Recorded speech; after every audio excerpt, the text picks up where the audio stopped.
20 बरस शासन में रहने के बाद बिहार के लोगों की बर्बादी और बदहाली के बाद अब नीतीश कुमार 125 यूनिट बिजली फ्री का अगर लॉलीपॉप दे रहे हैं तो कोई इसको मानने वाला नहीं है। बिजली के विषय में जो समाज के लिए सबसे बड़ा इशू है वो है स्मार्ट प्रीपेड मीटर का, जिसकी वजह से हजारों परिवार अंधेरे में जी रहे हैं और प्रीपेड होने के वजह से लोगों का बिजली एक दिन भी अगर पैसा नहीं दिया तो कट गया। दूसरी जो समस्या है कि बिजली का बिल गलत आ रहा है।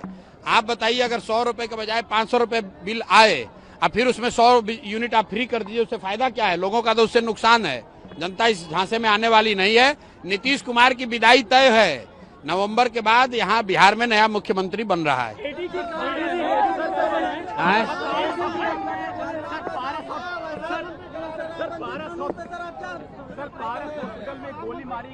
भाई देखिए, पारस हॉस्पिटल में जो गोली चली है, हत्या हुई है, अभी कल भी मैंने आप लोगों को कहा है कि बिहार में कानून व्यवस्था की स्थिति लगातार बिगड़ेगी, अभी और बिगड़ेगी।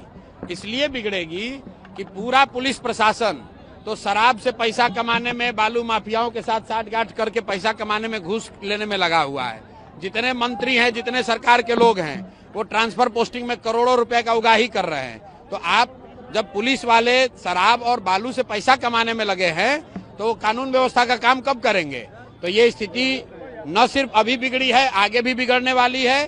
सरकार का इकबाल खत्म हो गया है। नीतीश कुमार मुख्यमंत्री के तौर पर काम नहीं कर रहे हैं। उनकी शारीरिक मानसिक स्थिति ऐसी नहीं है। ये बात पिछले कई महीनों से मैं कह रहा हूँ। परिवार का मुखिया, सरकार का मुखिया ही जब अचेतन अवस्था में रहेगा तो निश्चित तौर पर यह स्थिति होगी। ये स्थिति और भयावह होने वाली है।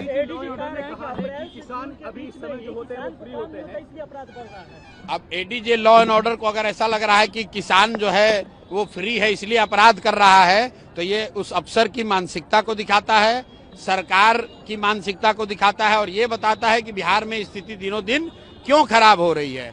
जिम्मेवारी लेने के बजाय, अफसरों पर कार्रवाई होने के बजाय अफसर समाज पर, किसानों पर, मजदूरों पर इसका दोषारोपण कर रहे हैं।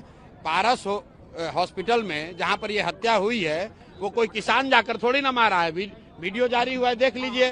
बाजाप्ता लोग 5 गन लेकर जा रहे हैं और जींस पैंट से और शर्ट से निकाल कर मार रहे हैं। और एडीजी लॉ एंड ऑर्डर को किसान खेत में रोपनी करने वाला दिख रहा है तो उनको आंख की जांच कराने की जरूरत है। खान सर ने कहा है कि शराबबंदी की बात करने वाले लोग बेशर्म हैं। अब ये खान साहब का अपना ओपिनियन हो सकता है। प्राइम मिनिस्टर मोतिहारी आ रहे हैं, क्या कुछ कहेंगे आप? क्या डिमांड है? भाई, प्राइम मिनिस्टर साहब मोदी जी चौथी बार आ रहे हैं। हर बार पिछले 3-4 महीने से मैं यही कह रहा हूं कि मोदी जी को बिहार में ये बताना चाहिए कि हम लोग की शिक्षा व्यवस्था कब सुधरेगी। मोदी जी को ये बताना चाहिए कि बिहार से पलायन कब रुकेगा। मोदी जी को ये बताना चाहिए कि यहाँ रोजगार फैक्ट्री कब होगा ताकि बच्चों को गुजरात और महाराष्ट्र 10-12 हजार रुपए के लिए न जाना पड़े। बाकी की जो बात कर रहे हैं मोदी जी कि एक ट्रेन दे देंगे, एक रोड बना देंगे, इसकी हम लोग को जरूरत नहीं है। ये हम लोग सब अपने से कर सकते हैं। हम लोग के बच्चों के लिए रोजगार होना चाहिए, पलायन बंद होना चाहिए। 2 रुपया कम मिले लेकिन बच्चे अपने परिवार के साथ रह सके, लोग अपने परिवार के साथ रह सके, पढ़ाई कर सके, रोजगार कर सके। लोगों की ये इच्छा है। और आपने अभी सभा में देखा, मैंने पूछा भाई अगर वोट बिहार का है तो फैक्ट्री कहाँ लगना चाहिए? लोगों ने कहा बिहार में लगना चाहिए। और मैंने ये भी पूछा कि बताओ 15 साल में आप मोदी को वोट दे रहे हो, बिहार के लोग, मोदी जी ने फैक्ट्री कहाँ लगाया है, बिहार में कि गुजरात में? तो हर व्यक्ति कह रहा है कि नहीं, गुजरात में लगाए हैं। और फिर मैंने लोगों से पूछा कि ये आपको आगे मंजूर है? तो लोगों ने कहा ये मंजूर नहीं है।